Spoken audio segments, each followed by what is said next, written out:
running your 108. Last night all of the parts have been washed. They've been allowed to air dry. I'm going to put the drip tray in its place. The rear seal goes together by placing the larger end over your thumb. We're going to put this thin piece of rubber into the groove. The easiest way I've found to do it is to get it back with your index fingers, push, and walk it around.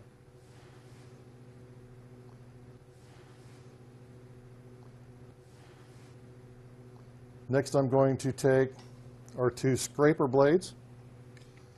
They go on by noticing that this bar has two flats on it. That's so that you can push this easily down over, and then it locks in place when you turn it. Same thing here. Push down, turn it. I'm going to take some lubricant. I'm going to put 3 pencil eraser-sized blobs back here on this shaft face. Put on the rear seal. Give it a spin so it stays. I'm going to put this into the machine. If you look back into the machine, you'll see that there is a pocket with this shape in it. So we're going to push it back until it hits. Give it a spin until it engages like that. I like to push this to where the dasher's straight up and down. It makes it a little bit easier to assemble. Next thing I'm going to do is put the spigot housing together. It takes this white Delrin piece, the O-rings go into the groove. Next, I'm going to take the shaft, screw it into the plunger. Going to get the spring for the shaft. Going to put a little bit of lubricant on these two O-rings. Give it a run around with my finger. Then I'm going to put this into the housing, turning it over so I can see the shaft come through. Put on the knob, screw it into place, get it all the way to the end of the shaft. I'm going to take this large O-ring, put it over the threads. Going to grab the front plate,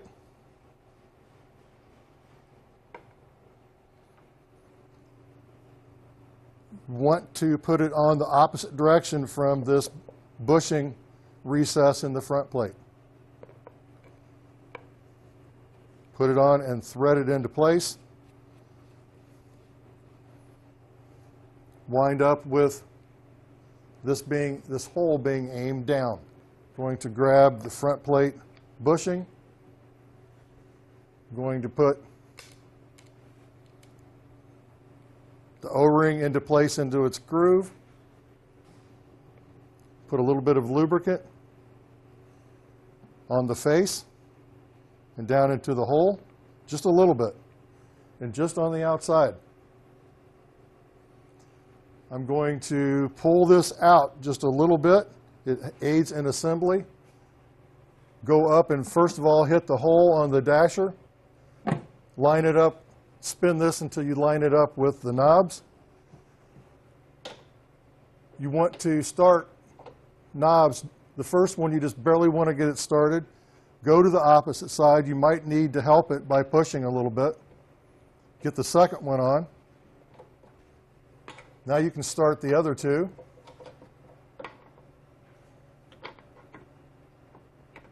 Opposite sides, go back and forth until you get it up good and snug. No lubricant went on this big front plate seal. Next, I'm going to take the restrictor tube, put its little O-ring on it, a little bit of lubricant. I'm going to drop it into the mix pan so it can get sanitized. This doesn't go into the inlet hole yet. Now it's assembled.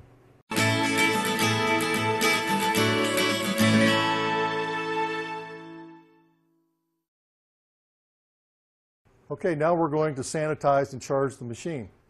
We send this no-rinse cleaner out with all of our machines.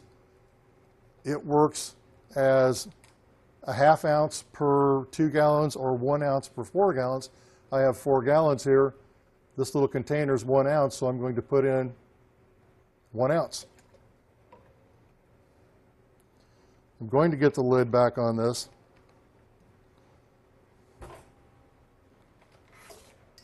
Take a whisk, stir it up. Okay, I have my mixed sanitizer here. I'm going to be using this cup to chase product out, so I'm going to sanitize this cup. I'm dumping the sanitizer in.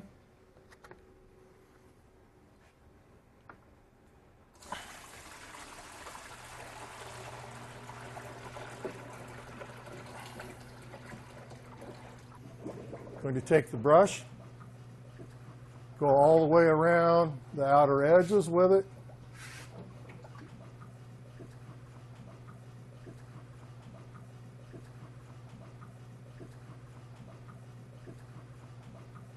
Then I'm going to go down through the inlet tube with the machine off.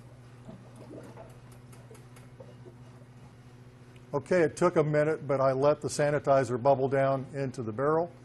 I'm going to make sure the selector switch is off for the freeze. Just turn the dasher on. You can damage the plastic parts if you run it in the freeze mode when sanitizing. After letting this run for a minute, I'm going to shut the dasher off. And it'll take a couple of buckets, but I'm going to empty this out. I'm going to get a small container, put it on the drip tray.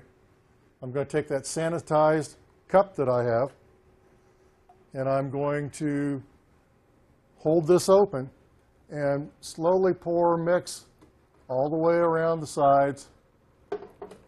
Not very much on the sides. Come to the front of the machine and dump the rest. We're chasing the sanitizer out. You can't use water to do it. You have to use mix.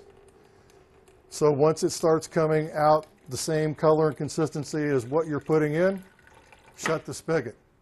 There might be a little suds in this. Go ahead and do it until you get the suds out. A little bit won't hurt. If you mix it correctly, it's at 100 parts per million, which kills all bacteria. But just a little bit of it as residual won't hurt anybody. Then you go ahead and charge the machine. Fill it up with mix, leaving the restrictor tube out still. I'm going to grab the restrictor tube, put it down into the inlet hole. Okay, the machine's been charged. The restrictor tube is in place. The lid needs to go on. I'm going to turn the dasher on, and you're freeze.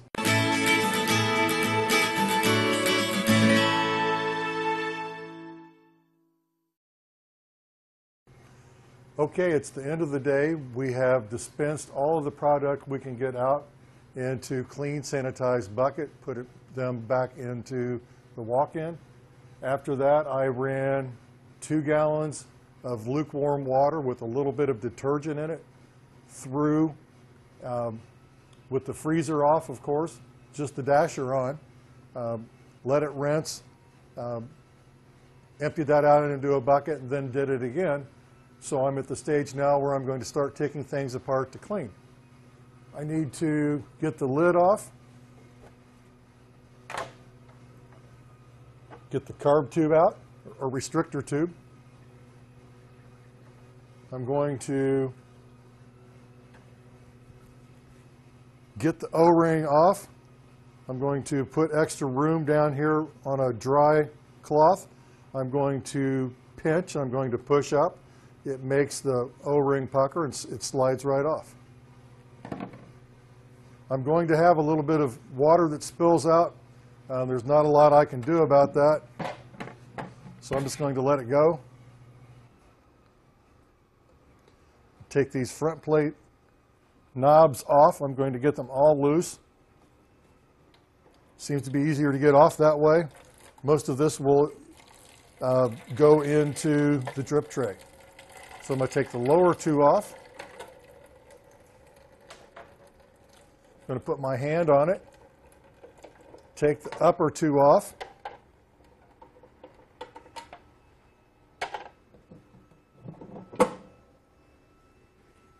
Going to grab onto the spigot, spin it, get it off, unthread it. I've got this off. I'm going to unscrew the knob.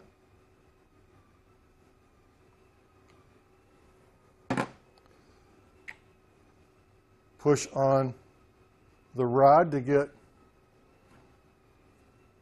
spigot plunger, spring, all of that out.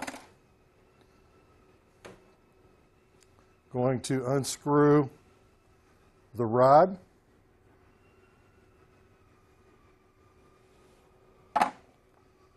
Going to get these two O-rings off. It'd be a little bit easier if you wipe off the lubricant that's on there.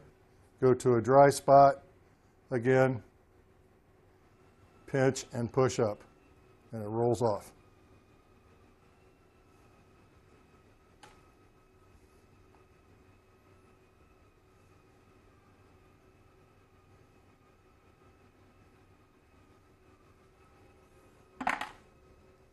I have this large O-ring to get off. We have a tool that makes this much easier. What I suggest you do is you go at it at an angle. If you go at it straight like this, the tool just snaps. Get underneath it.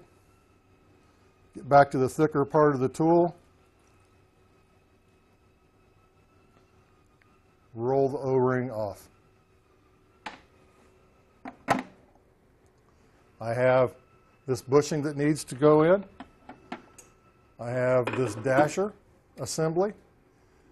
The blades you just put in a straight line with the center so that you have the two flats to help pull it off. The rear seal comes apart.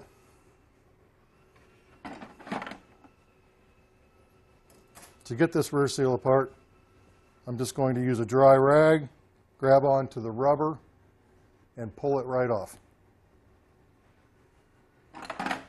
You need to get mild soap and water and clean out the top of the machine, clean out the barrel. To get this O-ring off, just a smack on your hand, it comes off. All these parts go back into your kitchen. Wash them with a mild soap and or mild detergent and lukewarm water. Let them air dry, and they'll be ready for assembly the next morning. The knobs go. Drip tray goes.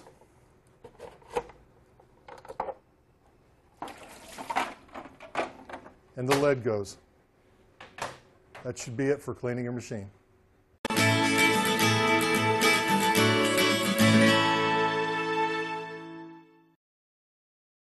For the Model 108, our kit number 188393 covers several versions that we've made in the past. Included are the scraper blades, all kinds of O-rings for the different kits, a rear seal, lubricant, O-ring removal tool, and a brush. For your Model 108, if you need a spigot body, it is part number 110381. For the Model 108, your spigot plunger is 110382. For a Model 108, your spigot plunger shaft is part number 110383. The spigot plunger spring for your Model 108 is part number 64531. The front plate spigot plunger knob for your Model 108 is 64457.